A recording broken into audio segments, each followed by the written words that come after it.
Hi, I'm Connie Cleveland. This is part 3 in a series of videos that I've produced for you about the subject of proofing. So let's start with a quick review. I believe that there are 3 stages of development when you are teaching your dog the obedience exercises. First, you shape behaviors and it involves lots of repetition. Next, you practice the behavior in lots of different locations. Finally, you teach the dog what you will not allow. You proof against the mistakes that would cause your dog to fail. In this video, I want to explain to you how all the obedience exercises are related.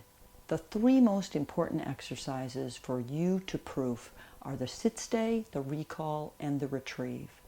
If I can get you to lay a foundation in those 3 exercises, to proof your dog that so that he understands how to perform them, as well as what you will not allow, then you're going to lay a foundation that will enable you to successfully teach your dog every exercise.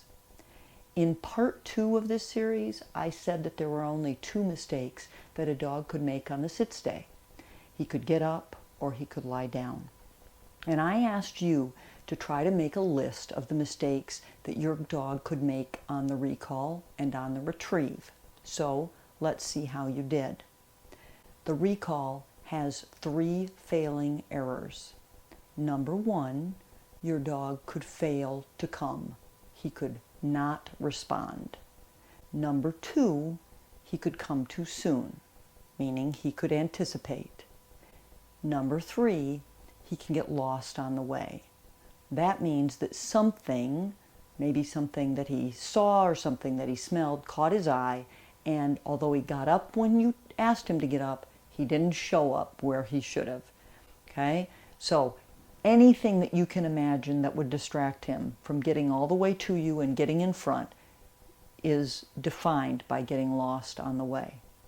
Now let's talk about the retrieve. There are actually 5 mistakes that your dog could make on the retrieve. He could not go. That is, he could fail to respond to your command. He can go too soon. He could anticipate. He could go to the dumbbell and then refuse to pick it up. He might head for the dumbbell but become distracted by something on his way to the dumbbell. Or, finally, he could go pick up the dumbbell but get distracted on his way back to you. Now, here's the really cool part. Let's compare these 2 lists. Not going is a failure to respond. It's the same as not coming on the recall. Those are both failures to respond. Going too soon for the dumbbell is anticipation, just like coming too soon is anticipation.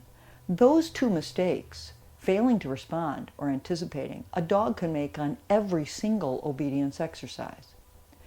Getting lost on the way to you with a dumbbell in his mouth is the same as getting lost on the way to you on a recall.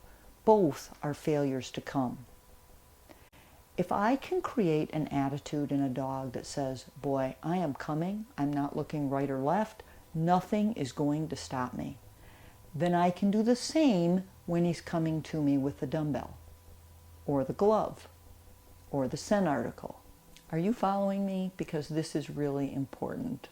If I can get your dog to understand these 2 things about the sit-stay, that he can't lie down and that he can't get up, the 3 things about the recall, the 5 things about the retrieve, I can get him to understand what I will not allow on every obedience exercise. Just as I showed you how failing to respond and anticipating were related on the recall and the retrieve, I want to show you how every exercise that involves coming is related. Every exercise that involves leaving you is related. For example, if your dog can understand that he cannot get distracted on his way to the dumbbell, he can also understand that he cannot get distracted on his way to go out, because both of those involve leaving you. In the same way, every exercise that involves picking something up is related. It doesn't matter whether it's a dumbbell, a glove, or a scent article. If he's committed to picking up a dumbbell, he'll understand that he has to be committed to the other objects as well. There's one more subject that I really have not discussed with you too much, and that is when your dog makes one of those mistakes, how should you respond? Most of the time, I see handlers really overreact to dogs in these kinds of situations. If you're going to set up situations that are going to cause your dogs to make errors, it's confusing. And I believe that when a dog is confused, our job is to show him, gently but firmly, what we expect. So, I have good news. I've updated and moved the digital obedience guide, Proofing the Benefits of Mistakes. And in that guide, there is a ton of written material, as well as lots of videos showing handlers with their own dogs making mistakes. Additionally, within the guide, there are checklists for novice, open, and utility. These checklists list every exercise, the failing mistakes your dog can make, as well as simple ideas for proofing that you can use to cause those mistakes. I want to show you that it is a simple process to cause mistakes and then fix them, one that you and the dog can enjoy. So, if you're interested in this subject and you would like to learn more about it, now is your chance. Get the guide and get as much information as you need to feel comfortable with this subject of proofing. I want you to have this guide available. I want you to have the checklists, and I want you to understand what mistakes you should proof against, how you can do it, and how you should respond to your dog's errors. But equally important, if I can get you to lay a foundation for proofing with your sit-stay, your recall, and your retrieve, you will have the tools you need to proof all the open and utility exercises as you prepare for the more advanced classes.